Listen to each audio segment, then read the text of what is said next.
எங்கள் ஆசை நிறைவேத்த தொடங்கிட்ட பயணத்தை அழகா பார்த்தோமே அடையாறில் சொருவத்தை. அங்க கூடும் ஜனங்க ஜபத்தை சொல்லுது, அந்த சந்தோஷத்துல அலையும் தொல்லுது. அந்த நீல கடலில் நீந்தி செல்லும் மீனும் கூட உயர்த்தி சொல்லுது, மரியே நீ வாழ்க வென்றது.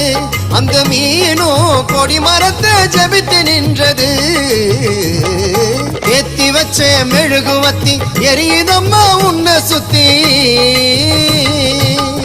அருள் நிறைந்த மரியே வாழ்க, கர்த்தரும் உடனே பெண்களுக்குள் ஆசீர்வதிக்கப்பட்டவர் நீரே. திருவயிற்றில் கனியாகிய இயேசுவும் ஆசீர்வதிக்கப்பட்டவரே.